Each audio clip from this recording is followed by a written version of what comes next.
Bueno, buenas tardes. Le voy a dar la palabra a Fabio Arce, que es el secretario de Extensión, y él va a hacer la presentación del doctor Diego Bolsonic.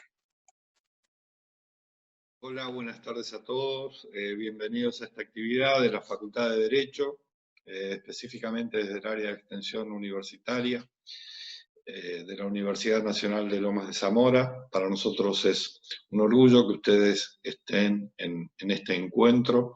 Es un honor poder contar con la presencia del licenciado y abogado Diego Bolsonic, quien nos va a invitar seguramente a partir de su charla a pensar y repensar la diversidad sexual. Sabemos que son temas muy extensos, que son temas para tratarlo extensamente, valga la redundancia, pero la idea es que Diego nos haga una introducción sobre el tema, que nos dé las bases más importantes, y a partir de ahí vamos a abrir a preguntas. Les pedimos encarecidamente que tengan los micrófonos cerrados. También Diego es exdirector de Políticas Integrales de Diversidad Sexual de la Secretaría de Derechos Humanos de la Nación. Es también docente universitario y también es docente de nuestra diplomatura en Géneros y Estado. Que dicho de paso, les cuento de que estamos próximos a relanzarlo en forma virtual. Se prorrogó la inscripción hasta este viernes 24 y la idea es comenzar a dictarla a partir del martes 28 de la semana entrante. Así que muy buenas tardes nuevamente a todos y les cedo la palabra a Diego. Bueno, muy buenas tardes, la verdad que feliz de estar acá nuevamente. Ahí vi un par de caras conocidas, sobre todo la de Ali, a quien saludo. Estos formatos son sumamente interesantes para pensar incluso el contacto más allá de lo presencial. Muchas veces hay gente que no se puede acercar a determinadas charlas y seguramente a partir de lo que está ocurriendo con la pandemia y el desastre que está ocasionando, tomar ciertas cuestiones como oportunidad y quizás esta sea una a tener en cuenta para que se empiecen a utilizar más frecuentemente y podamos llegar a distintos puntos del país e incluso del mundo con esta temática y con tantas otras importantes en materia de derechos humanos. La verdad que sumamente agradecido, vuelvo a repetir, por haberme invitado a brindar esta charla, y la idea es que si bien es una dinámica diferente, porque la interacción va a estar, si bien nos vamos a ir viendo, pero en la última parte vamos a entrar con las preguntas por parte de cada uno y cada una de ustedes, la idea es que podamos ahora compartir ciertos conceptos que yo voy a ir manejando, para que vayamos reflexionando acerca de qué hablamos cuando hablamos de la diversidad sexual. ¿Qué es lo que entendemos por la diversidad sexual? Hace un ratito estábamos probando un poco todo lo técnico y yo decía que, y lo digo muchas veces es como que volvemos al nivel 1, donde es necesario poder entender ciertas herramientas para después poder llevarlas a la práctica en nuestra vida cotidiana, ya sea como ciudadanos, ciudadanas, madres, padres, hermanos, hermanas, abogados, abogadas, médicos, médicas. Primero hay que empezar a poder entender y hablar el lenguaje, ¿no? Para poder identificar o hablar o pensar una infancia trans, para poder pensar la identidad de género o la ley de identidad de género. Primero tengo que entender de qué hablamos cuando hablamos de la identidad de género, qué es la identidad de género, qué es la orientación sexual, qué diferencias hay, ¿no? Muchas veces lo que encontramos es mucha confusión alrededor de estos conceptos. Entonces la idea de hoy va a ser un aspecto más introductorio, y bueno, ojalá que después de esto puedan salir preguntas que nos permitan ir avanzando sobre otras cuestiones en materia de diversidad sexual. ¿Me escuchan bien? No sé, Ariadna, si se escucha. ¿Ok? Perfecto. Se escucha perfecto, Diego, bárbaro. Genial, genial. Voy a compartir entonces, vamos a arrancar, voy a compartir el PPT para que ustedes lo vayan viendo. y vayamos hablando a partir de ahí. Entiendo, a ver ahí, no sé si se ve, ahí está. ¿Ahí lo ven? ¿Se ve perfecto o no? Se ve, perfecto, no sé si perfecto, si se ve bien. ¿Sí? Ari, ¿se ve? Yo no veo, no, tengo ahora nada más que 2 o 3 cámaras. Se ve bárbaro, se ve bárbaro. Ah, perfecto, porque como tuve que poner, se me achicó nada más que veo nada más que 2 o 3 cámaras. Se ve 2 o 3 bien. personas. Genial. Bueno, un poco la idea era preguntarnos de qué íbamos a hablar, y como yo antes comentaba, era pensar, bueno, cuando hablamos de diversidad sexual, y por lo menos en la charla de hoy, ¿cuántas cuestiones se abren en materia de diversidad sexual? Podemos preguntarnos, vamos a hablar hoy de diversidad sexual y disidencias sexuales. Bueno, seguramente hay algunas cuestiones que vamos a tomar, pero también es entender de que son cuestiones distintas. Una cosa es la diversidad sexual y otra cosa es cuando hoy también se empieza a escuchar también acerca de las disidencias sexuales, que van a incorporar una mirada diferente y más amplia, digamos, en otras cuestiones que ahora seguramente después voy a nombrar. Vamos a hablar del lenguaje inclusivo. Sí, en realidad vamos a ir viendo cómo hablamos y qué es lo que nominamos, pero también es una temática muy puntual hablar de qué hablamos cuando hablamos de el lenguaje no sexista, el lenguaje inclusivo, etcétera, etcétera. Nuevas masculinidades, pues seguramente que también, pero es otro tema también importante a trabajar. Legislación y diversidad sexual, vamos a tocarlo, digamos, más que nada muy por arriba. Hoy por hoy también hablamos, y es importante empezar a tener en cuenta el tema de la interseccionalidad. Y esto de empezar a unir los puntos. No se es nada más, ¿no?, una orientación sexual. No se es nada más una identidad de género. Vamos a encontrar la interseccionalidad en que hay personas que son trans, que son migrantes, ¿sí?, que a su vez son lesbianas, que a su vez, ¿no?, es el a su vez, el a su vez. Somos personas y tenemos la interseccionalidad dentro de nuestra propia vida, de nuestro propio ser, de nuestro propio desenvolvimiento. Vamos a hablar de infancias, digamos, todo esto que voy planteando, uno puede también hablar de adultos mayores, etc. La diversidad sexual va a atravesar todo esto, atraviesa la vida, es la vida misma. Entonces, hoy seguramente, en realidad, en donde más nos vamos a focalizar van a ser en estos términos que vamos a ver acá. Sexo, género, orientación sexual, identidad de género, expresión de género, diversidad corporal dentro de lo que hace la diversidad sexual, ¿sí? Con lo cual, todos los otros temas que fuimos viendo, seguramente son temas o preguntas que a ustedes le van a ir surgiendo, pero que obviamente por cuestiones de tiempo no vamos a poder abarcar la totalidad de hoy, pero que están en constante, están en constante intersección, como decía antes, en interseccionalidades, con lo que hace a la propia diversidad sexual. Lo primero que nos tenemos que preguntar es de qué hablamos cuando hablamos de diversidad sexual y sobre qué paradigma nos vamos a estar posicionando. Y por eso siempre tenemos que tener en cuenta que estamos posicionados dentro del paradigma de los derechos humanos, ¿sí? Tenemos que entender que la lectura que vamos a dar es desde el paradigma de los derechos humanos. Yo no puedo, digamos, pensar, ¿sí?, aspectos que hagan a una, por ejemplo, en el derecho a la infancia, a una identidad y a una identidad trans sin pasar o sin entender los derechos humanos. No puedo entender el concepto de, si tengo que no solo legislar, sino que pensar en función de si es familia o no es familia, 2 mamás o 2 papás, sin entender y sin atravesarlo por los derechos humanos. No puedo comprender el hecho de si una persona trans puede acceder, o si está pudiendo acceder o no a las intervenciones quirúrgicas que tienen que ver con su identidad, sin entender el acceso a la salud como un derecho humano. Es decir, cuando nosotros hablamos de la diversidad sexual y cuando hablamos de los derechos de la población, que seguramente han escuchado y vamos a ir viendo, LGBTIQ+, ¿no?, de lesbianas, gays, bisexuales, trans, intersex, queer, estamos hablando de derechos humanos. Es el paraguas y es el piso sobre el que nos vamos a parar, el paraguas que vamos a tener en materia de protección. Siempre hablamos de derechos humanos, ¿sí? Y como siempre digo, quienes me han escuchado más de una vez, los derechos humanos no son a la carta.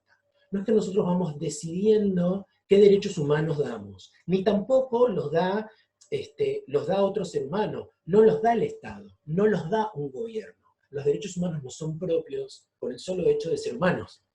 Por ende, cuando alguien pregunta, o muchas veces escuchamos que hay gente que dice, bueno, pero ¿qué derechos más quieren? Ya se pueden casar, ya pueden, ¿no? Cambiar su DNI, no estamos hablando de qué derechos más quieren. Tiene que ver aquellos derechos que se poseen, pero no se está pudiendo acceder. En este sentido, el Estado no es quien los otorga. El Estado tiene la obligación, ¿sí?, de garantizar el pleno acceso a esos derechos.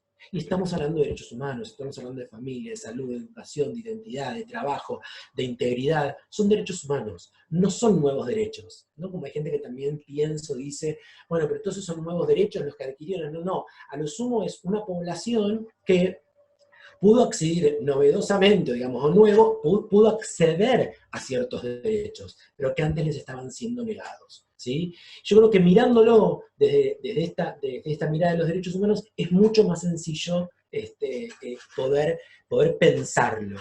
Incluso cuando hablamos de los principios de libertad e igualdad, siempre tenemos que tener en cuenta que cuando hablamos de la igualdad, ¿sí?, es la igualdad de trato, es la igualdad ante la ley, es la igualdad ante la diferencia. Debemos potenciar, celebrar, ¿sí?, y seguir generando los espacios para que la diversidad pueda florecer, ¿sí? Porque no existe una persona igual a otra.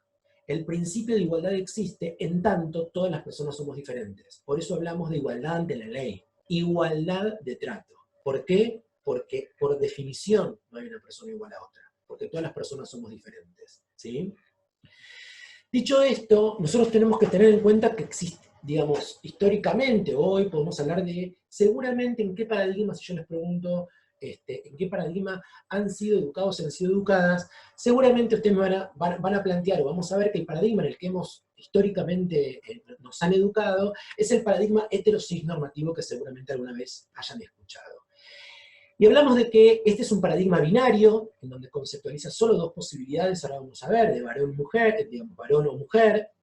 Hablamos de que es hetero, cis, normativo. Hetero proviene de la heterosexualidad, que es aquello esperable y considerado normal, ¿sí? La heterosexualidad como única orientación sexual posible, esperable y normal, entre comillas.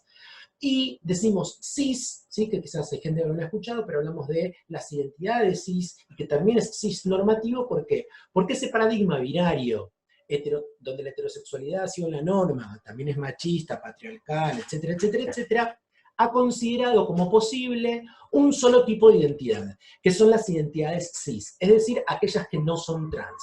Aquello era lo normal, y todo aquello que no era, digamos, que no era cis, ¿sí?, o sea, aquello que era trans, que estamos hablando de lo que no era binario, etcétera, etcétera, etcétera, se patologizaba, ¿sí?, y se criminalizaba también. Nosotros hoy, ¿dónde vamos a estar parados? Vamos a estar parados, y ya hoy estamos haciendo el pasaje, al pasaje del paradigma de la diversidad sexual y los derechos humanos, donde tenemos que hablar de muchas orientaciones sexuales, donde tenemos que hablar de muchas identidades de género, donde tenemos que hablar de muchas expresiones de género, donde tenemos que hablar de mucha diversidad corporal, ¿sí? Y en este sentido, ahí cuando vamos viendo ya el cuadro, vemos, ¿sí?, lo florido que es, digamos, la cantidad de colores y de identidades que se empiezan a sumar cuando hablamos y nos posicionamos en el paradigma de la diversidad sexual y los derechos humanos.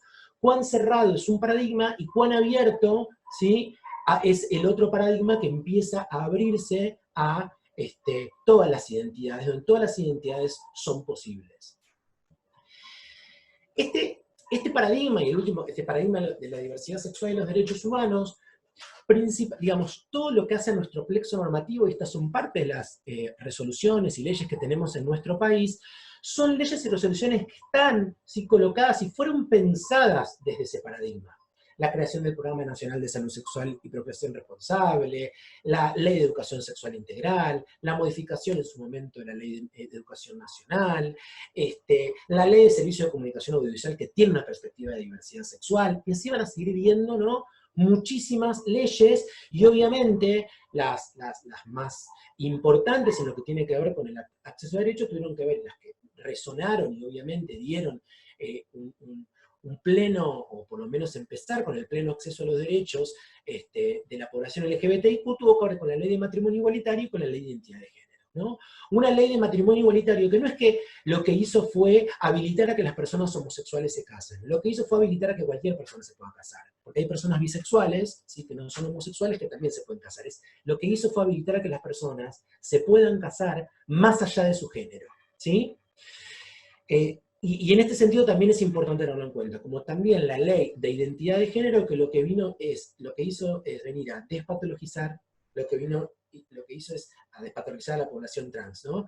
No es binaria, en ningún lado habla de varón-mujer, en ningún lado habla de varón-mujer, no es binaria, por eso encontramos en distintos lugares del país ya lo que tiene que ver con el acceso incluso al documento nacional de identidad, sin que figure el género, o poniendo, digamos, alguna identificación que refiera a que la persona no es binaria, incorpora a las infancias. Bueno, realmente es una ley de avanzada, definitivamente posicionada y pensada y fundada desde los derechos humanos, ¿sí? Muchas veces también nos empezamos a preguntar, bueno, ¿de qué hablamos cuando hablamos de diversidad sexual? Que recién decíamos, de todas las orientaciones sexuales, de todas las expresiones e identidades de género y la diversidad corporal dentro de ella.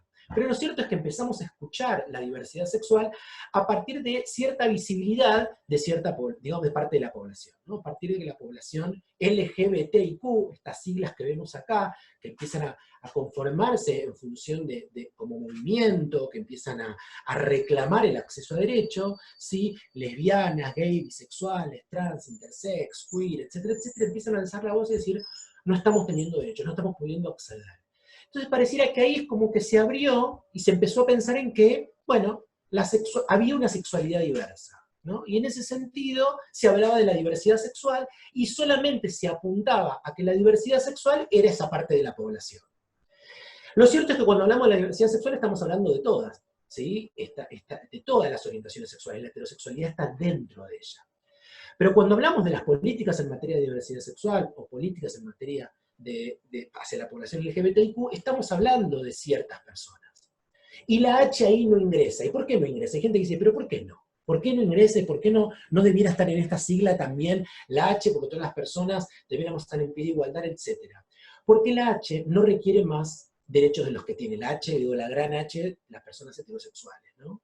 La H es parte de la diversidad sexual, es una orientación sexual más, pero a la hora de reclamar derechos, obviamente desde el paradigma hetero, cisnormativo, esa H ha generado, bueno, muchísimo desequilibrio, mucha violencia y muchísima discriminación. Entonces, cuando hablamos de estas siglas, no está incorporada la H porque la H, bueno, como decía antes, ¿sí?, no va a estar reclamando más derechos de los que tiene, de los que posee. Nosotros nos preguntamos si esto debiera seguir ampliándose, si estas siglas se debieran seguir ampliando. De hecho, hoy también, no me voy a meter, pero hoy también está en tela de juicio decir, bueno, seguimos generando más compartimentos estancos, digamos, son compartimentos estancos, se siguen agregando, ¿cómo hacemos? El lenguaje es limitado. Hay gente que ahí ya no está, el más, hay ciertas letras que no están incorporadas. ¿Y qué hacemos? Entonces, ¿esto queda invisibilizado? No. Bueno, eso es parte también del propio debate que se va a dar dentro del propio movimiento, ¿sí?, y de las propias identidades que se van diciendo, bueno, cómo construir un lenguaje en el cual logremos esa inclusión. Lo cierto es que hoy tenemos que tener en cuenta gente que dice, y no haría falta estar nominándolo, no haría falta que tengamos que tener siglas específicas que digan LGBTIQ, porque todas las personas somos iguales y no hay que andar señalando o identificando a una persona de determinada manera. Pero yo lo que siempre digo es que justamente la palabra genera modo. Lo que nosotros no mencionamos no existe, ¿sí? Y la peor manera de discriminar a alguien es invisibilizarlo, ¿sí? Es decirle no existís, no estás, no podés ir, la persona no puede ni nominarse. Con lo cual, no es que cada una de estas letras, que es la inicial de una palabra, y la palabra genera mundo, nosotros tenemos que estar todo el tiempo etiquetando a la gente. Lo cierto es que no se trata de eso. Se trata de poder empezar a reconocer y entender estos constructos y estas identidades, para cuando alguien se autonomina de determinada manera, yo pueda entender qué me está queriendo decir que es. Yo interpretar, yo entender, y que pueda acceder a un derecho. Si yo niego por completo a una identidad, por ejemplo, de una mujer que sea lesbiana, al momento de una consulta en el ámbito de la salud, seguramente haya muchas cuestiones que ni les pregunte, ¿sí? Si yo niego la existencia de la posibilidad de que exista la homosexualidad, voy a negar la existencia de que existan familias homomaternales o homoparentales, de dos varones o de dos mujeres. Por ende, no van a poder ni acceder tampoco al derecho. No van a poder ir a solicitar, ¿no?, la adopción, por ejemplo. tiene que ver con poder identificar, para poder uno entender y nominar, digamos, y que la persona se pueda nominar y que la persona pueda acceder a derecho. La palabra, como decía, genera mundo, ¿sí? Y cuando vamos viendo, perdón, ¿no? En todo en la sigla, vamos viendo que es un conjunto de personas y vamos a ir viendo el propio movimiento. LGB, lesbiana, gay, bisexual, va a referir a orientación sexual. La T trans a identidad de género. Intersex en principio refiere a diversidad corporal, pero trans también a diversidad corporal. La Q habla de identidad de género, pero la T también. Y a su vez la L, la G, la B también tienen una identidad de género, vamos a ver. Y todo el mundo tiene una expresión de género, vamos a ir viendo cada una de estas cuestiones. Pero es entender que en estas siglas vamos a empezar a encontrar, ¿sí?, como muchas identidades juntas, obviamente, incluso por la propia interseccionalidad que hablábamos en su momento, ¿sí? Dicho esto, si nosotros nos paráramos del paradigma heterosis normativo, la norma y lo deseable o lo esperable para una persona va a ser que va a haber un sistema binario, separado varón-mujer, por ende, el varón, desde el punto de vista del cuerpo, va a ser aquella persona que tiene pene, escroto y testículos. La identidad de género va a ser masculina. La expresión de género la vamos a poner en signo de preguntas porque incluso va a variar en función de las épocas. Hoy vamos a decir, o yo puedo decir acá, y el varón va a ser quien posee pantalones, supongamos, pero bueno, seguramente en Escocia nos van a decir, no, también quien se puede colocar una pollera. Y su orientación sexual esperable del paradigma heterosis normativo va a ser hacia una mujer. Esto es lo esperable del paradigma seguramente en el cual la mayoría de quienes estamos escuchándonos hoy, o hablando, intercambiando, fuimos educados, ¿sí? La mujer va a ser quien tenga mamas, vulva, ovarios, útero, su identidad de género va a ser femenina, la expresión, ¿sí? Lo mismo va a variar en función de cuestiones históricas, etc. Y su orientación sexual siempre va a estar esperada y va a ser deseable que sea hacia un varón. Desde el paradigma de la diversidad sexual, vemos cómo queda vacío, por suerte, ¿sí? Vemos cómo queda vacío y encontramos acá la enorme posibilidad que se nos va a dar. No hay algo esperable, ¿sí?, desde un lugar de ser varón, ser mujer, porque incluso vamos a encontrar otras categorías que no son binarias, ¿sí? Con lo cual incluso, como es un sistema no binario, ya va a romper, ¿sí?, con el esquema solamente existente entre varón y mujer. Ahora bien, si nosotros tenemos que empezar a los dos primeros conceptos que habíamos hablado al principio, que yo planteaba de sexo-género, yo voy mirando la hora, perdón. Lo primero que tenemos que pensar es qué diferencia encontramos en esto. ¿De dónde surge esta diferencia? ¿No? Si yo les preguntara seguramente a ustedes, que ustedes se tuvieran que, seguramente muchas veces lo saben, y van a ir definiendo en distintos formularios, pero ustedes tuvieran que definir por otra persona, supongamos, en función de quién soy yo, cuál es mi sexo y cuál es mi género, si yo les pregunto a ustedes cuál es mi sexo, seguramente digamos, cuál es mi sexo, la gran mayoría de las personas, en función de lo que me presentaron, me llamo Diego, soy abogado, soy psicólogo, no sé, ¿no? Estamos interactuando en este momento, seguramente todos de manera automática van a decir sexo, el sexo de Diego, sexo masculino. Entonces yo les pregunto, bueno, ok, ¿cuál es mi género? Y seguramente van a empezar a mirarse, van a decir, uy, no sé, y entonces, ¿qué hago? ¿Le pregunto, no le pregunto? ¿Lo dejo abierto? ¿No le pongo género? No sé cuál es el género, no sé bien cuál es, me parece entonces, o el sexo, no sé cuál es, ¿no? Otras personas van a decir, no, género también masculino. O sea, que me van a estar dando la misma respuesta ante dos preguntas distintas. Y acá es donde también empezamos, desde ese paradigma heterosis normativo, donde empezó a haber, digamos, una gran confusión. Entonces, cuando nosotros nos preguntamos qué diferencia hay entre sexo y género, tenemos que entender que en un principio, cuando hablamos de sexo, tenemos que referirnos, en un principio, a los rasgos fisiológicos y biológicos de una persona, ¿sí? Vamos a hablar de, en principio, lo que nosotros podríamos plantear, el cuerpo, ¿sí? Y el género, hablamos que es una construcción social y cultural, ¿no? De los roles, las expectativas que se tienen acerca de, este género se ha posicionado en un aspecto corporal, ¿sí? Dicho esto, y cuando nosotros nos ponemos a preguntar, bueno, pero ¿de dónde surgió esta diferencia? ¿De dónde sale? ¿Qué es lo que ocurrió? ¿Por qué tenemos esta diferenciación? Si nosotros nos vamos, en realidad, a aspectos, digamos, más antiguos, en realidad la diferenciación surge a partir de la medicina a principios del siglo pasado con las personas intersex, ¿no? Estas personas cuyos cuerpos, ¿no? Cromosomas, órganos reproductivos y genitales, no van a encuadrar anatómicamente dentro de los patrones sexuales que constituyen el sistema binario varón-mujer. Antes se los llamaba hermafroditas, etc., ¿no? Y acá hablamos de toda una posibilidad en estos cuerpos, que puede ser personas que nazcan con igual cantidad de cromosomas, o puede ser que nazcan con pene y con vagina, o puede ser que no, que nazca con pene y con útero, etc. En donde desde lo normativo corporal, desde un planteo normativo corporal, cuerpos digamos, que han sido normativizados, se esperaba que esa persona encajara en un determinado lugar. Principio del siglo pasado, la medicina no tenía herramientas tecnológicas para intervenir estos cuerpos, entonces, ¿qué hizo? Cuando, supongamos, visualmente nacía un bebé con pene y con vagina. Llamaba al personal médico y le decía, vengan, tenemos acá una persona con pene y con vagina, perdón, llamaba a las familias, ¿no? Le decía, vengan, nació con pene y con vagina, nosotros no podemos determinar cuál va a ser su, digamos, qué va a sentir ser, por ende pónganle un nombre más amplio que le permita a la persona después identificarse y decirnos quién es. En aquel momento la medicina hizo, en realidad, lo que no se dio cuenta es que hubo un hallazgo impresionante que después no quiso seguir viendo. Y es que había ciertas personas que nos iban a decir a nosotros, más allá del cuerpo, qué sentían ser.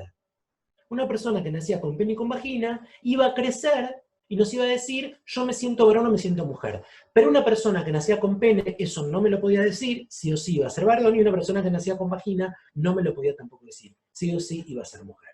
Con lo cual, había un contrasentido, pero en ese momento la medicina ni cuenta que se dio.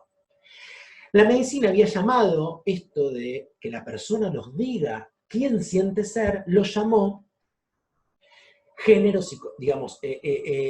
sexo psicológico, ¿sí? Sexo psicológico era aquello que la persona nos podía decir después quién sentía ser, más allá de su cuerpo. Después lo convirtió y lo volvió a llamar, digamos, más que lo convirtió, lo terminó llamando género, y nosotros recibimos el concepto de género a través del feminismo, que dijo, perfecto, no queremos igualdades de cuerpo, planteamos la equidad y la igualdad en función del género. Pero dense cuenta cómo ya ahí había una pauta donde en realidad había ciertas personas que no nos iban a hablar, el cuerpo no tenía nada que ver, nos iban a terminar diciendo quién sentían ser. Y otras personas a las cuales esa posibilidad no estaba dada, ¿sí? Después, la medicina fue teniendo posibilidades tecnológicas y fue avanzando, y nosotros hoy en día sí podríamos intervenir un cuerpo, ¿no? E intervenir, por ejemplo, sacar un pene, ¿sí? Dejar una vagina, etcétera, etcétera.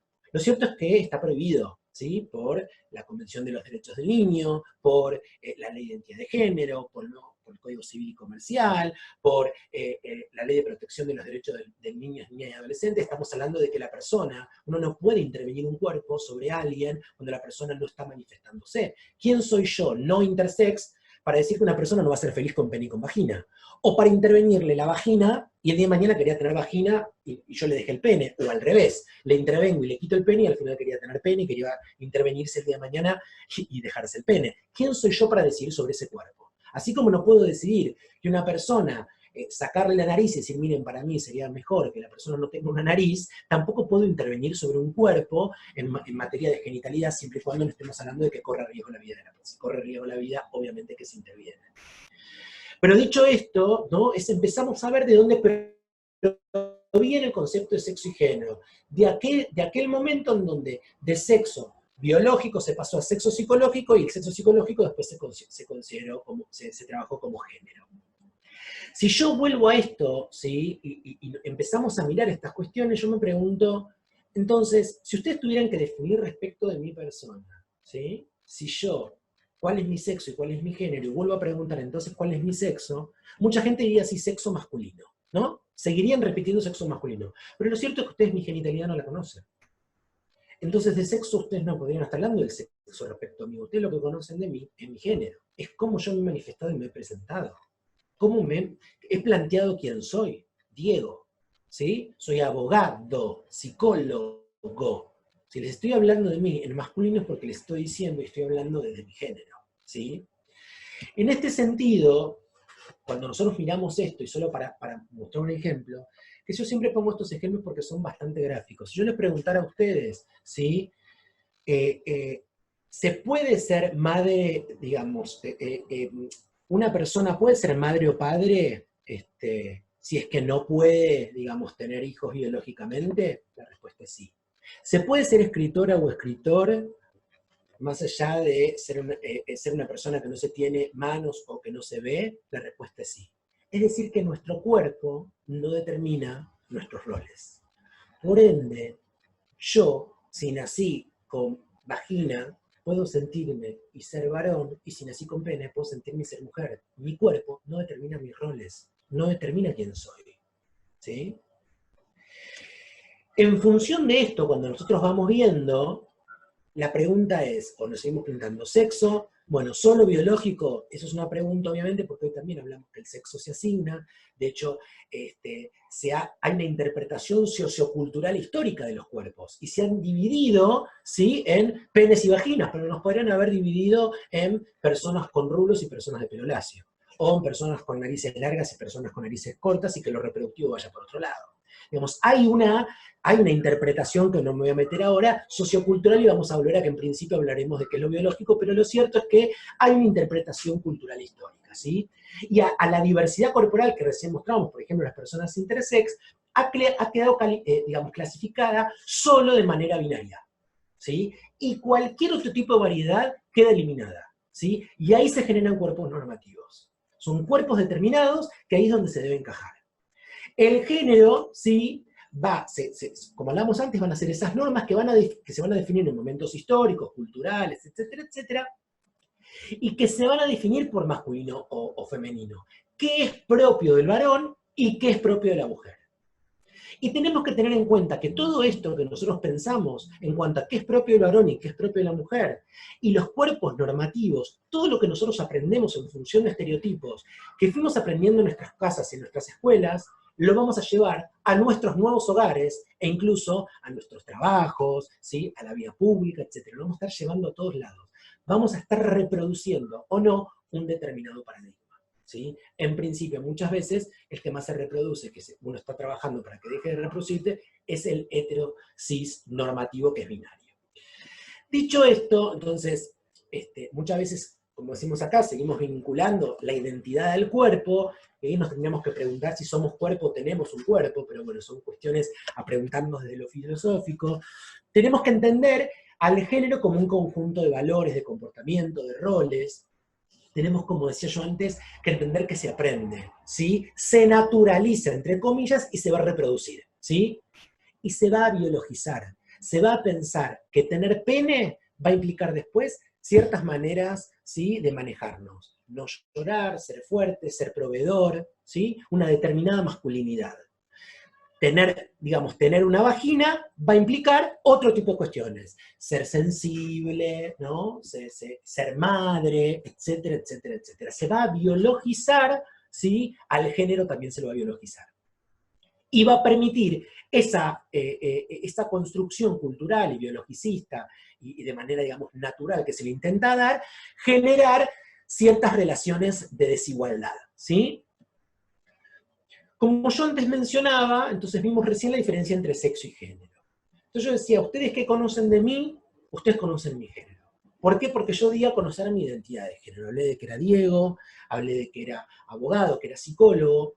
Y cuando hablamos de la identidad de género es entender que, como dice acá, que es una vivencia interna individual del género tal como cada persona la siente. ¿Cómo me siento yo? ¿Qué género siento tener? Y incluso, este es el artículo 2 de la Ley de Identidad de Género, que coloca una cola que dice, la cual puede corresponder o no con el sexo asignado al momento del nacimiento. Acá el Estado se corre de la biología. Es importante la biología, muy ¿para quién? Para la medicina, para la historia clínica, como tantas otras informaciones que tenemos en nuestra historia clínica, pero no vamos por la calle hablando de si somos diabéticos, si no lo somos, cuántos lunares tenemos, etc. La verdad que nuestra biología no va en función de los derechos que tenemos que adquirir. Pues en este caso lo que nos dice, ¿no? La ley dice, ok, veremos cuál es tu cuerpo, lo que me importa es contarme y decirme quién sos vos. ¿Quién sos? ¿Sí? Esa es mi identidad de género. Y tenemos que entender que todas las personas tenemos identidad de género. Las personas cisgénero son las personas que nacieron, por ejemplo yo. Yo soy una persona cisgénero. Soy una persona a la cual se me asignó el género masculino al nacer y yo me autopercibo como varón. Yo siempre digo como la pegaron, ¿sí? Sí, la pegaron, me asignaron el género masculino, ¿sí? En función de rasgos biológicos, como decíamos antes, cómo se biologiza, etc., y la pegaron. Pero hay otras personas en las cuales, en realidad, se les asignó un género y no se sienten del género que se les asignó al nacer. Esas son personas trans, son personas transgénero. ¿Sí? Es poder entender de que la identidad de género la tenemos todos. Todas las personas tenemos una identidad de género. Habrá personas cisgénero, habrá personas transgénero. ¿Sí? Y obviamente tendremos géneros no binarios, que es para otra charla, digamos, para otras cuestiones, que van a incorporar, digamos, muchas identidades. Pero lo más importante es cómo viene a romper, ¿sí?, el binarismo, o la única posibilidad de ser varón o ser mujer. Incluso dentro de las personas trans está la posibilidad de ser varón trans, varón, mujer, mujer trans, mujer transexual, etcétera, etcétera, etcétera. Como decíamos, ahora incorporándonos en lo que tiene que ver con transgénero y con la identidad de género, empezamos a ver un despliegue de posibilidades, ¿sí? Y acá la pregunta que nos hacemos ¿es un insulto decirle a una persona sos travesti, sos trans, sos transgénero, etcétera, etcétera? No, no es un insulto. Decirle a una persona intergénero, o queer, o bigénero, género no binario, etc. No, no es un insulto. El tema es cuáles son los prefijos que vamos a colocar al principio. Si una persona se acerca a un juzgado, se acerca a un lugar, se acerca a un espacio y se presenta, yo me presento como Diego, ¿sí? Nadie se da vuelta y va a decir, atiendan a la señora Diego que acaba de llegar. Entonces, si una persona se acerca a un lugar y se presenta y dice, mi nombre es Micaela, ¿por qué me doy la vuelta y decirle, atendé a el travesti que acaba de llegar, el transgénero que acaba de llegar? Quizás es innecesario, obviamente, colocar si es trans, no lo es trans, etcétera, etcétera. Pero lo más importante acá es, le colocamos el él a una persona que se está autodefiniendo y te está diciendo que se llama Micaela, ¿no? Y a mí nadie se me hubiera ocurrido decirme, atiendan a la señora Diego. Entonces, ¿por qué vamos a utilizar ciertos prefijos en masculino y en femenino? Porque nos estamos yendo a la genitalidad de la persona. Nos estamos yendo a querer a definir a la persona en función de su cuerpo, o en función del cuerpo que creemos que tiene, ¿sí? A la persona hay que empezar a definirla desde donde la persona se define, no de donde yo quiero empezar, ¿sí? La persona trans, yo siempre digo, las mujeres, los varones trans, ¿sí?, no nacieron adultas. No se nace adulto. También hubo una infancia. Y siempre se sintieron varón o se sintieron mujer. Entonces yo no me tengo que ir a donde yo pienso que debo irme para llamarlo por él o la. Es de donde la persona está diciendo cuál es su identidad. Ese es el respeto a la identidad de género. El trato digno. ¿Sí? Y en este sentido, si yo pregunto a ustedes, bueno, pero entonces, muchas veces se ha patologizado, como pongo acá, las personas trans, no, porque son personas, pero no se patologiza la cantidad de hombres, ¿no?, que se acuestan con ellas, o que las van a buscar muchas veces a los bosques de Palermo. Esta es la doble moral que muchas veces manejamos. Si yo les pregunto a ustedes, una mujer trans, ¿qué es? ¿Cómo la definen? Y mucha gente quería, es un varón, como Flor de la B, ¿no?, por ejemplo, es un varón que se convirtió en mujer. No, es una mujer que a lo sumo nació con genitalidad masculina, como decía. Las personas trans no nacieron adultas. No es un varón que se convirtió en mujer. Es una mujer que nació con genitalidad masculina, así como hay mujeres cis, que son mujeres que nacieron con genitalidad femenina. ¿Sí? Entonces yo pregunto, entonces, una mujer trans, ¿por quién se siente atraída? ¿Qué le gustan? Y veremos que hay una variabilidad. Así como una mujer cis puede ser lesbiana, una mujer trans, no es que por ser mujer trans, o sea, es trans porque le gusta, es una mujer trans porque le gustan los varones. Porque en ese caso entonces estaríamos definiendo a la persona, ¿sí?, su identidad de género, estaría definiendo la orientación sexual. Y son cosas diferenciadas, ¿sí? Una cosa es quién soy y otra cosa es quién me atrae. ¿Sí? Otra cosa es la orientación sexual. Una cosa es quién soy y otra cosa es, mucha gente dice, bueno, pero una mujer trans, ¿yo la puedo identificar visualmente? Y puede que no. Porque una cosa es quién soy, otra cosa es quién me atrae y otra cosa es cómo lo expreso. Yo siempre pongo el ejemplo de que una cosa es mi identidad de género y otra cosa es mi expresión de género. Yo podría, incluso acá, sería interesante, la verdad que hubiera sido hasta interesante, ustedes dirían, sí, él es un varón, etcétera, etcétera. Si yo me levanto ahora a buscar un vaso de agua y me ven por la camarita con una pollera, ¿qué van a decir? Entonces es mujer.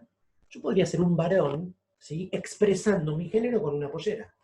Así como un día las mujeres empezaron a expresar su género con pantalones. No querían pasar a ser hombres, sino que empezaron a expresar su género femenino con pantalones. Hay hombres que tienen el pelo largo, mujeres que tienen el pelo corto, hombres que usan aritos. Hoy muchos varones, ¿sí?, se pintan las uñas. Eso es cómo se expresa el género, no hay una manera. Uno no le puede decir a la persona, ¿no? Como está ahí la foto de Conchita Wurst, que es la ganadora de Eurovisión, no me acuerdo de qué época, ya creo que es del 2011 o 2010, en Eurovisión, la ven con barba a ella y dicen, no, bueno, pero que se saque la barba, es como pedir a una mujer hoy que se saque los pantalones, ¿no? Y eso tiene que ver con poder luchar con quienes somos.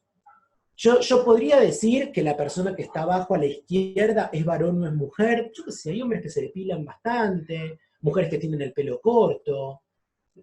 Digo, la verdad es que es poner en jaque justamente parte de la construcción que tenemos y no encasillar. Lo más importante siempre es preguntar quién sos, ¿no? ¿Cómo te sentís? ¿Cómo querés ser tratado? ¿No? De esta manera.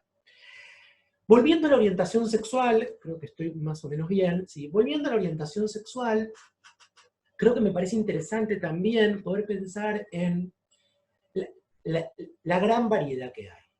Cuando hablamos de orientación sexual y cuando hablamos del lenguaje, decíamos que el lenguaje genera mundo, hay que tener mucho cuidado. Si yo les pregunto, me imagino, en este momento estoy viendo a nadie, me veo a mí mismo en la cámara, pero si yo les preguntara a ustedes, si hay personas heterosexuales ¿no?, en este momento escuchándome, seguramente muchas personas, primero hoy no se animen ya ni a decir si son heterosexuales o no, porque uno se termina muchas veces mareando, lo cual es bueno porque implica que fuimos rompiendo, ¿no?, como constructos y conceptos que teníamos armados. Yo siempre digo, cuando termino una charla, lo que más me interesa es que la gente se vaya con más dudas que con certezas.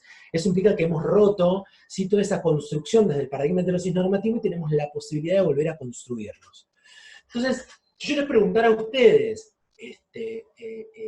si son heterosexuales, bueno, seguramente ahora empezarían a pensar un poco más, pero solamente dirían, bueno, sí, soy heterosexual, sí, bueno, soy un varón que me gusta una mujer, soy una mujer que me gusta un varón, genial. Si yo les pregunto a estas personas heterosexuales que me están escuchando, ¿en qué momento ustedes eligieron ser heterosexuales? Seguramente empiecen a preguntar, a revisar ciertos conceptos y digan, la verdad que no sé, yo no sé si lo elegí, no sé, lo sentí. Alguien me empezó a gustar, alguien me empezó a atraer, ¿no? Es interesante porque acá la definición habla de una atracción emocional, afectiva, sexual, ¿no? Estamos hablando de distintas dimensiones. Entonces, en este juego, y cuando nos empezamos a mirar, empezamos a ver que en realidad, bueno, algo me empezó a pasar. Yo no lo elegí. Porque la orientación sexual no es una elección sexual. Pensarlo como una elección sexual es pensar que entonces, ok, elijo esto y mañana elijo otra cosa. Ustedes imagínense, hay determinados países donde todavía hay pena de muerte, donde la gente se la criminaliza, donde hay donde se la patologiza, y la verdad que si tan difícil es vivirla de esa manera, entonces se elige otra cosa. Pero la orientación sexual no se elige, se siente. Y así como no se elige una, no se eligen tantas otras, ¿no? La pregunta es ¿por qué nos metemos solamente en determinadas camas y en otras no? Estamos obsesionados con las camas de determinadas personas, ¿sí? Si vamos a encontrar en una familia a supongamos 5 hermanas, seguramente las van a empezar a identificar a cada una, y si una de las 5 es lesbiana, va a decir la lesbiana. Y no quizás la ingeniera, que quizás de las 5 hermanas, al margen de ser lesbiana, es la única ingeniera. Es muy probable que ustedes de afuera digan, no, de las 5, ¿saben cuál? La lesbiana. Hay colocados, y se va a empezar a mirar de determinada manera una identidad en donde una parte de nuestra identidad va a ser tomada por un todo. Es la lesbiana, es la trans, es el homosexual, ¿no? Del curso es él, ¿no? Es como que de los docentes es él. Muchas veces esto ocurre y ustedes revísense hacia adentro, ¿no? En esto. Entonces, cuando empezamos a ver, decimos, la orientación sexual es una orientación, no se elige. De hecho, muchas veces, cuando empezamos a mirar el lenguaje, hay gente que decía, no, bueno, pero es verdad, no se elige, pero bueno, son las personas que toman otro camino. ¿Por qué otro camino? Toman un camino, quizás el que tomó otro camino fuiste vos. Depende de dónde miremos cuál sería el camino, entre comillas, a plantear, digamos, como un camino correcto y el otro incorrecto. O son los desviados, ¿no? La desviación sexual cuando se hablaba.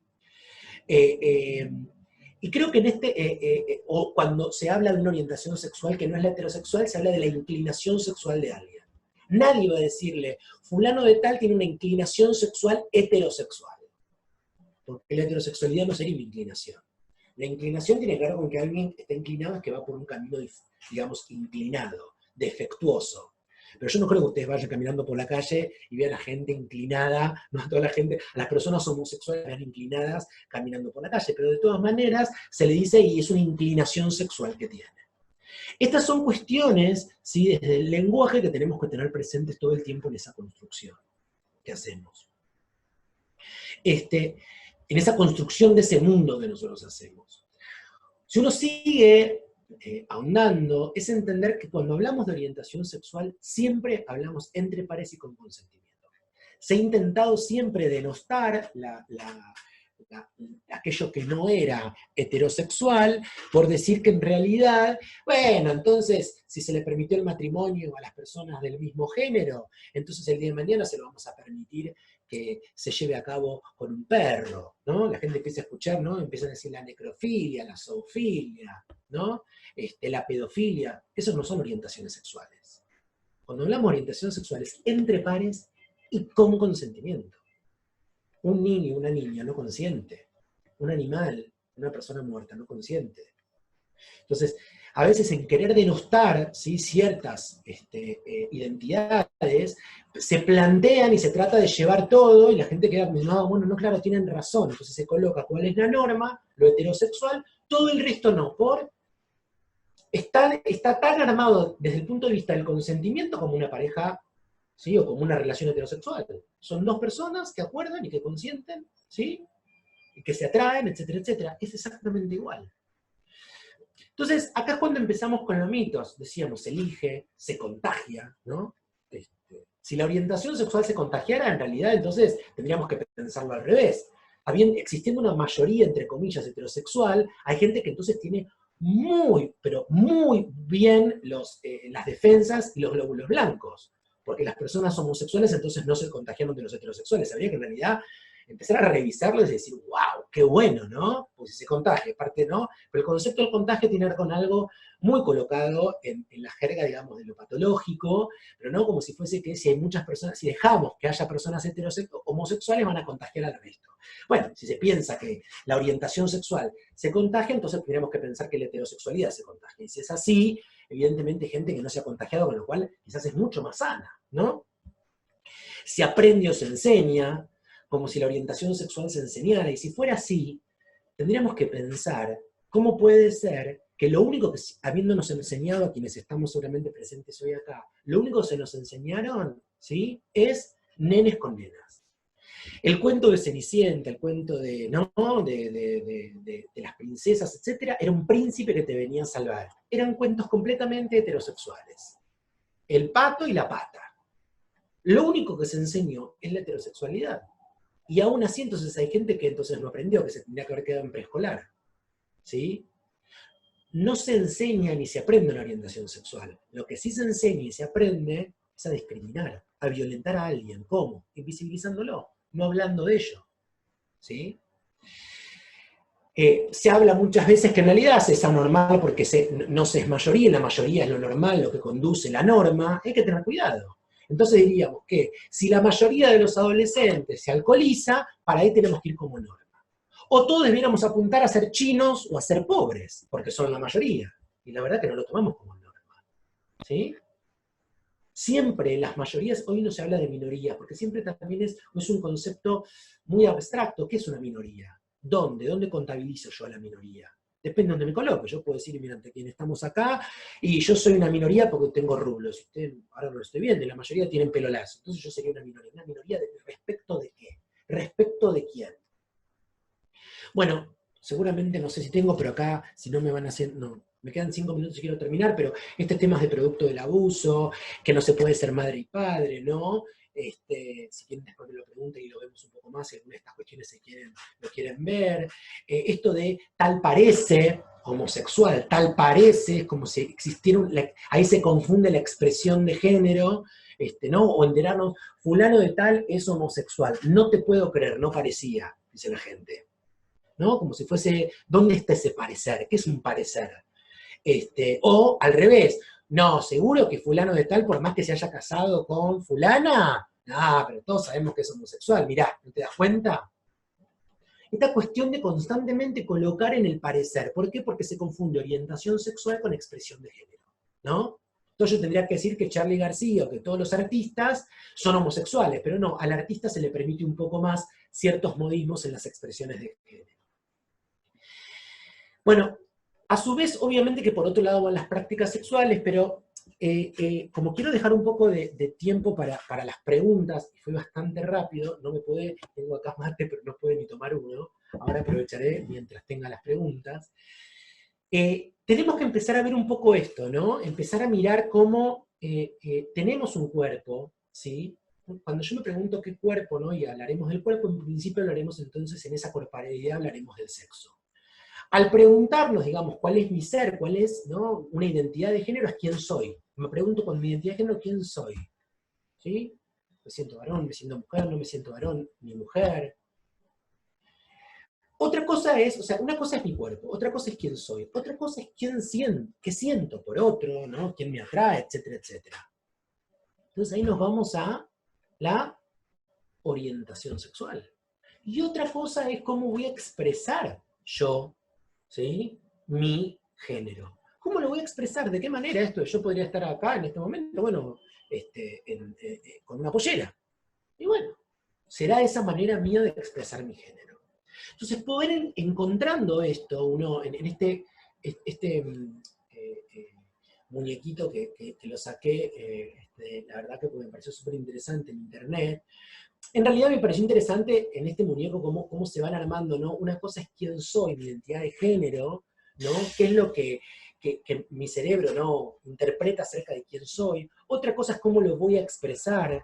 Otra cosa es cuál es mi cuerpo y mi biología. Y otra cosa es cuál es, ¿sí? Mi orientación sexual. Donde uno abre, obviamente, que un abanico muchísimo más amplio. Donde tenemos que siempre tener muchísimo cuidado en ese abanico que se va abriendo es, vuelvo a repetir, es ver dentro de qué cama nos colocamos y cuáles no. Pareciera que si estamos al lado de una persona homosexual, no, yo siempre pongo el ejemplo de, nos enteramos que fulano de tal es homosexual. No, entonces no sé cómo me va a mirar, me parece que voy a intentar no acercarme tanto. No, yo siempre digo, tan lindos y tan lindas nos creemos que pensamos que todo el mundo quiere estar con nosotros. Lo único que sabemos, o a lo sumo quizás la persona nos dijo, es homosexual. Pero no sé si la verdad le gustás, no le gustás. Y si le gustás, a lo sumo te preguntará, si, ¿no? Le da, che, me pareces lindo, como también, siendo heterosexual, te lo puede preguntar. Si sos varón una mujer y vos decirle la verdad que no me gustás, o si sos una mujer bien varón y te lo preguntas, también decirle vos la verdad que no me gustás. Pero hay como una cuestión inmediata donde, como fuimos educados, donde alguien dice es homosexual, e incluso un hombre se le acerca a otro hombre, sin saber si la otra persona es homosexual, y pareciera que es un insulto, ¿no? Pareciera que hay un insulto donde está insultando o está acosando a esa persona. Por el solo hecho de decir, che, la verdad que me parece lindo, si a vos te parece, es un insulto, si es con respeto, ¿sí?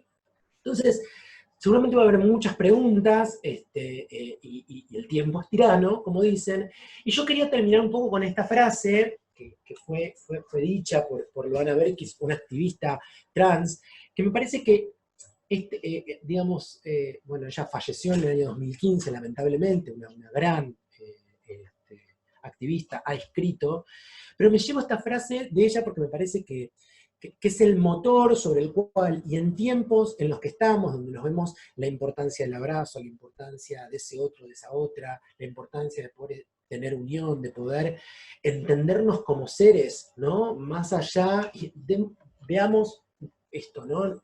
Cuán importante es estar más allá de nuestro cuerpo. Hoy nuestros cuerpos lamentablemente quizás no pueden tocarse, ¿no? Y abrazarnos y estar, pero una cosa tiene que ver con la soledad y otra cuestión es el aislamiento, ¿no? Y la importancia de poder trascender en ese sentido y pensarnos que el motor de cambio tiene que ver con el amor. Y ella dice, bueno, estoy convencida que el motor de cambio es el amor. El amor que nos negaron, ella, una mujer trans, que nos negaron, es nuestro impulso para cambiar el mundo. Todos los golpes y el desprecio que sufrí no se comparan con el amor infinito que me rodea en estos momentos. Y creo que en algún punto, más allá de la palabra, ¿no?, amor, solidaridad, unión, etcétera, es entender que con el dolor que mucha gente a veces ha transitado y transita el día de hoy su vida, la posibilidad de resignificarlo y pensar, ok, en esa resignificación, en esa resiliencia, pensar en decir, bueno, ¿qué es lo que me tiene que impulsar a mí para poder cambiar el mundo? ¿Sí? Y en este punto ella dice, el amor es cuánto tenemos que poner nosotros y nosotras, ¿sí?, desde nuestro propio amor y desde una mirada sin prejuicios hacia otra persona para que ese mundo cambie. Ella plantea en esta frase el amor infinito que hoy la rodeaba, pero que en un momento dado a ella no la rodeó, sino que la maltrató. Bueno, creo que se trata de que más seamos los que generemos amor para poder justamente rodear a muchísimas más personas de amor y que se elimine por completo la violencia, ¿sí?, y la discriminación. Muchísimas gracias. Espero haber cerrado ahí, no doy más. Voy a abrir las preguntas, si alguien quiere hacer una consulta.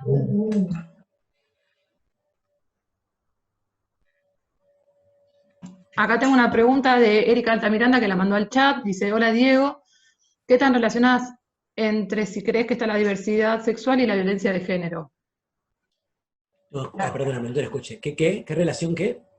¿Cómo relacionas la diversidad sexual? Si está relacionada la diversidad sexual con la violencia de género.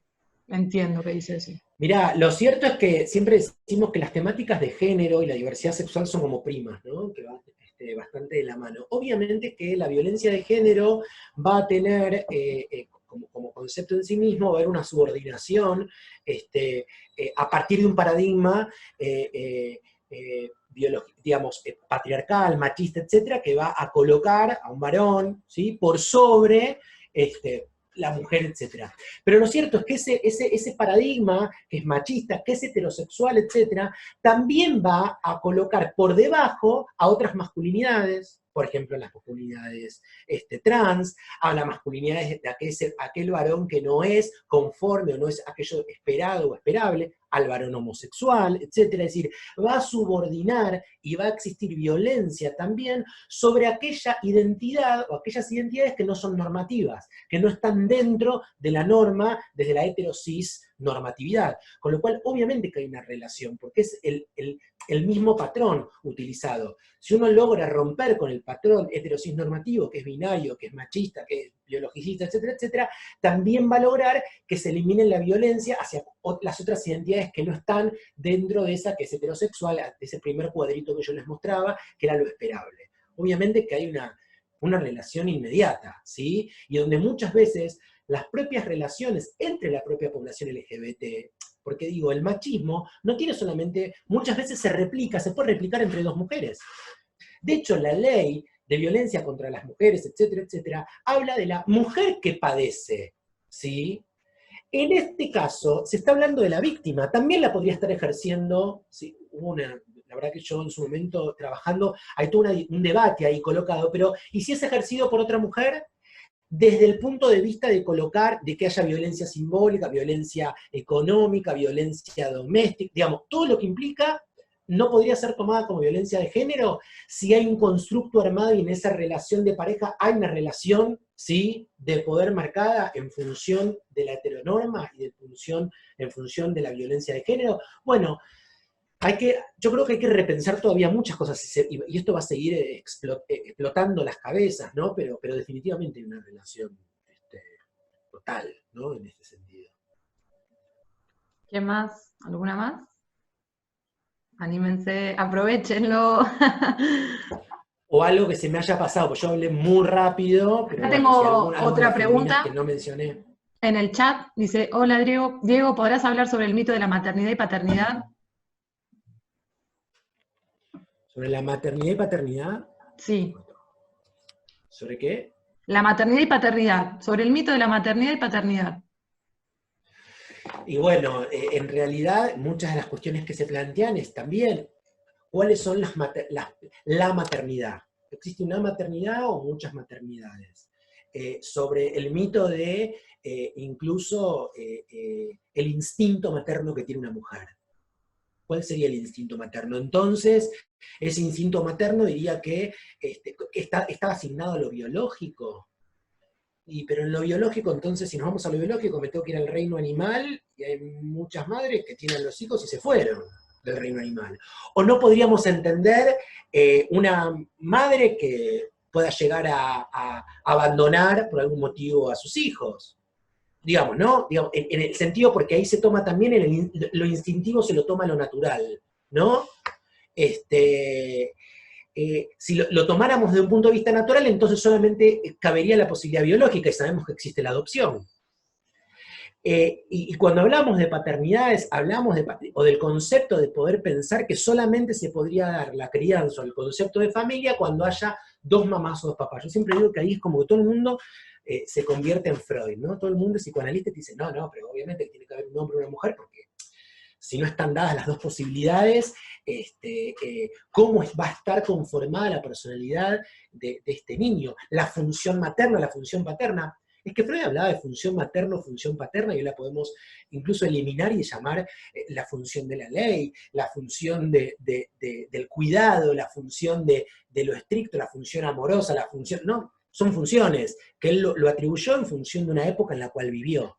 Entonces, en este sentido, que era la época victoriana, que era obviamente yo, no importa, no me voy a meter en cuestiones de psicología, pero yo siempre digo que Freud quizás fue el primer teórico queer, porque él hablaba de que la pulsión, no sé quiénes saben un poco de psicología, no tenía objeto. Entonces, si no tiene objeto, bueno, como es tan variada, pero pensarlo desde este lugar y decir, no, pero solamente pueden existir dos varones, digo, un varón y una mujer. Hay familias que están conformadas por una madre, una abuela y una tía que cría un hijo, y ahí no hay un varón. O un hombre que cría solo a su hijo porque la mujer se fue, porque la mujer falleció. Y entonces, ¿qué hacemos? Inmediatamente tenemos que colocar a alguien del otro género rápido para conformar familias, ¿no? O la adopción, la posibilidad de que sea una mujer sola, un varón solo. ¿Cuál sería el concepto? Acá lo que estamos planteando cuando hablamos de paternidades, de maternidades, de familias, es que haya amor, que haya cuidado, que haya respeto, ¿no? Que haya educación. No estamos hablando de que esos niños o esas niñas tengan que tener, porque aparte si vamos a hacer, yo siempre digo que si vamos a hacer una evaluación de quién es buen padre o quién es buena madre, entonces hay que hacérselo a todo el mundo. Pero a las personas heterosexuales también habría que hacerlas. ¿Qué tendrá que ver la orientación sexual de un padre o una madre, o su identidad de género con la posibilidad que tenemos para poder criar? O nuestros cuerpos. Hay gente que dice, no, pero si es trans, ¿cómo va a ser madre? Y no, ¿por qué? ¿Por qué? Y porque aparte, como voy a explicar la genitalidad, eso tiene que ver con que expliquemos que los cuerpos son cuerpos. Yo siempre me pregunto, ¿no? ¿Nosotros acaso educamos? No, pero si son dos papás, ¿cómo les explicás? ¿Les explicás qué? ¿De dónde nació? Y vas a tener una mamá y un papá donde hay gente que hoy por hoy obviamente nace por subrogación de vientre. Y se le explicará eso. Y digamos, de la misma manera que lo podrá explicar, o fueron adoptados por dos papás o por dos mamás. En este interjuego yo siempre digo como si fuese que la genitalidad nos acompaña a todos lados. Cuando yo le pregunto a las familias, a dos mamás o dos papás, les pregunto a ver en qué momento, digo, no, porque tiene que haber una mamá y un papá, y biológicamente, digo, creo que acaso ustedes, siendo madres y padres, han criado o crían a sus hijos bañándolos y los enjabonan con su pene y su vagina, los llevan al colegio con pene y con la vagina. ¿Los llevan a pasear con su pene y su vagina? ¿O los crían, los educan, y el pene y la vagina no tienen que ver? ¿Qué tendrá que ver un cuerpo trans, un cuerpo no trans? Que haya dos varones, que haya dos mujeres. ¿Qué tendrán que ver esos cuerpos, ¿no? Pero estamos como muy obsesionados con el concepto del cuerpo y nos queremos siempre meter en esas vidas y en esas intimidades. No sé si contesté bien o me fui mucho. Le voy a dar la palabra, a Alicia Taliercio, que justo se me acaba de Ay, sí, zafar. Ali, obvio. Alicia, no te veo. Ahora que la vamos a buscar. Acá está. Hola Alicia, ¿nos escuchás? No te escuchamos nosotros hoy. Muy bajito.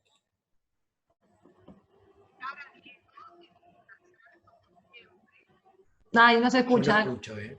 No, no se escucha. Eh, ella Creo que está escribió, escribiendo. sí, a ver, espera que no encuentro. Dice, excelente como siempre, pregunto si en estos últimos años se va tomando mayor conciencia sobre el tema y eso preguntó. Sí, obviamente que sí, yo creo que hoy hay otro posicionamiento, hay incluso ya el hecho del juego del lenguaje, la gente que le pone, que está bien, digamos, en el sentido de lo que pone en juego, el concepto de todes, todas, todos, ¿qué decimos? Decimos la E, estamos deformando el lenguaje, incluso yo creo que lo interesante de eso es ver que el lenguaje está en una constante construcción y que algo que nos dice, el hecho de que exista un ministerio de la mujer y que se puedan ampliar aspectos que tienen con la diversidad, habla del concepto de la política pública y de la continuidad, más allá, ¿no? De las leyes, es entenderlo como una política de Estado. Definitivamente creo que sí, que creo que en todos estos años, por lo menos en la Argentina, el mundo está en una evolución donde miramos publicidades, me imagino, no sé si vieron la última de Colgate, que aparece definitivamente la diversidad, cuando me preguntan, habla de las sonrisas, y cuando me preguntan por mi novia yo sonrío y hay dos hombres, uno empieza en los programas de televisión, ver a una Lizzie Ariani, ¿no? En un programa a la noche, habla de que hay una visibilidad, en la televisión pública hay una presentadora en el horario oficial que es trans, que es ¿no? Las oportunidades que también pueden ser para visibilizarse. Yo creo que definitivamente sí, estamos en una era de un cambio de paradigma fenomenal y hay que vivirlo, hay que aprovecharlo, así como cuando uno mira históricamente para atrás y decís, uy, ¿qué habrá sido aquella época de la revolución, ¿no? En el hipismo, etcétera? Bueno, hoy abrazar estos momentos en donde la revolución tiene que ver con esta inclusión, con la diversidad, con abrazarla, ¿no? Con poder estar un poco más dispuestos a la apertura de poder entender al otro sin juzgar qué cuerpo tiene, cómo está, ¿no? Y que nos pueda contar quién es. Yo creo que sí que hay un gran avance. Me están Sí. preguntando, no se animan a preguntar en voz alta, así que soy la vocera. ¿Qué opinas de la ESI? La ESI es fundamental, obviamente. La ESI creo que es altamente necesaria, es la que permite en los espacios educativos poder lograr también dar el cambio cultural. La educación sexual integral es un derecho de los niños, niñas y adolescentes, no es una obligación por parte de los docentes y las docentes de llevarla a cabo, porque no es un derecho mío como madre, como padre, decir si la puedo o no, si mi hijo o mi hija la pueden o no, la van a recibir o no la van a recibir. Así como yo no decido el resto de los aspectos que tienen que ver con la currícula, la ESI es cuando hablamos de la ESI estamos hablando de una ley que se ha incorporado dentro de la currícula y estamos hablando del derecho de ese niño, niña, adolescente a ser educado en educación sexual integral. Y la ESI no tiene que ver con la genitalidad, nada más. ¿Sí? La ESI tiene que ver con muchísimas cosas, que tiene que ver con la violencia en las relaciones, tiene que ver con poder dejar y que quede, poder enseñar a denunciar, ¿sí? A decir no a los niños y niñas cuando hay maltrato, cuando hay abuso, ¿sí? Tiene que ver con una construcción de una sociedad mucho más equitativa y más igualitaria en los roles, en función de género. La ESI es sumamente amplia. Lo que pasa es que volvemos siempre a lo mismo. Cuando se pronuncia la palabra sexual, lo primero que se nos viene a la cabeza es la genitalidad, que también es importante. Porque es importante en la edad adecuada, en la ESI, en el momento oportuno que está diagramado conforme el programa de educación sexual integral, obviamente informar acerca del cuidado. ¿sí? Y tenemos que, por las enfermedades de transmisión sexual, por aquellos embarazos que no están siendo planificados, es muy importante. Realmente creo bueno, que estamos en un paso donde también de a poco se va llevando a cabo y se va implementando. Lo cierto es que tenemos un país que es federal, entonces tenemos una ley nacional y bueno, la implementación se va dando en función de las provincias. Y bueno, hay que seguir trabajando en ese sentido, pero es primordial. Tengo un mensaje de Analía, dice, buenas tardes, soy psicopedagoga, quería consultar cómo se aborda esta temática de los niños. ¿Y qué bibliografía puedes recomendar respecto a derechos en los niños y de toda la falta de información en las escuelas? Uy, pero bibliografía, si quieren, después les paso, porque hay mucha. De hecho, para niños y niñas vas a encontrar lo que tiene que ver con, lo vas a ver colgado de la web, todo lo que son los cuadernillos, que ahí a su vez esos cuadernillos tienen a su vez información, cuadernillos para los distintos niveles, para docentes, etcétera, e incluso hay una revista para la familia, que está desactualizada en materia de diversidad sexual, pero yo creo que se va a terminar de ayornar. Pero yo después, si querés, te voy pasando información, y creo que lo que se aborda es con total, llamémoslo entre comillas, con total naturalidad. Un niño o una niña no te pregunta aquello de lo cual no está preparado para recibir la respuesta. Y hay que poder entender qué se pregunta. Es decir, no hay que ir más allá de lo que el niño y la niña te preguntan. Si te están preguntando cuando alguien pasa por la calle, uy, esos dos hombres que están de la mano, ¿por qué están de la mano? Y uno puede contestar, están de la mano porque son pareja. O porque están enamorados, supongamos. No irnos nosotros a todo lo que pensamos que le tenemos que seguir explicando a la persona. La persona, digamos, ese niño o esa niña te está preguntando, hay una pregunta que te está haciendo, es escuchar la pregunta y responder lo que se pregunta, ¿sí? En su caso, querrá, si quiere, va a seguir indagando, y uno podrá ir informándose para poder tener más información, pero por lo general los niños y las niñas preguntan en el momento en que ya uno no pregunta algo que en realidad no está capacitado para poder responder, incluso como adulto, para poder escuchar, incluso como adultos, no preguntamos aquello que o no nos interesa o no estamos capacitados para poder para poder recibir la respuesta. Entonces, lo más importante no es qué respuesta doy, que sí es importante, pero lo más importante es escuchar qué pregunta hace, ¿sí? Para poder dar la respuesta correcta. Y no entrar en eludirla. A lo sumo también uno puede decir, mira, la verdad, por alguna otra pregunta que se haga, no lo sé, pero lo voy a averiguar y te lo voy a contestar. ¿Qué es eso? ¿Sí? Bueno.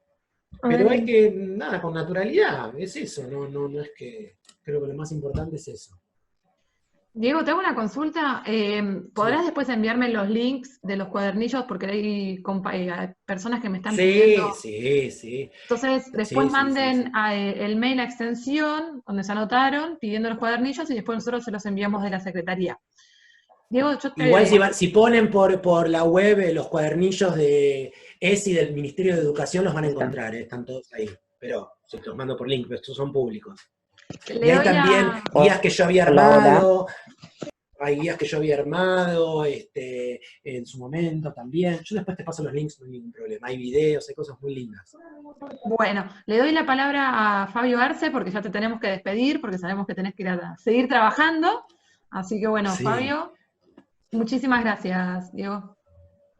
Bueno, Diego, en nombre de nuestra facultad y de la Secretaría de Extensión, muchísimas gracias por tu amabilidad, muchísimas gracias por tu capacidad. Vamos a seguir en contacto. Hoy, por suerte, hemos visto funcionarios judiciales, funcionarios de la universidad, estuvo la decana, docentes, vi un montón de gente conocida que está interesada en el tema, así que seguramente te vamos a molestar a muy cortito plazo, porque Extensión va a seguir con estas actividades. Nos vemos en la diplomatura en género, seguramente también, que ya estamos a punto de salir con eso. Y agradecerles a todos los presentes, en nombre de todo el equipo de Extensión Universitaria de la facultad. Seguimos con estas actividades, ustedes síganos en las redes sociales, porque Alicia, que ahí la veo, va a estar, ya hoy pautamos otra actividad con Alicia Taliercio. vamos a seguir abordando la temática, tanto esto como otros temas más. Así que muchísimas gracias a todos y quedamos a disposición, como siempre, de lo que necesitan, se comunican vía mail. Gracias, Diego, un abrazo. Por favor, a vos, gracias la verdad que a cada uno de quienes estuvieron y agradezco, para mí no es una molestia, al contrario, amo lo que hago, y bueno, nada, estoy a disposición para lo que necesiten, para información o lo que fuera, así que obviamente que seguimos en contacto, será un placer. Muchísimas gracias, hasta luego. Chao, nos vemos, gracias.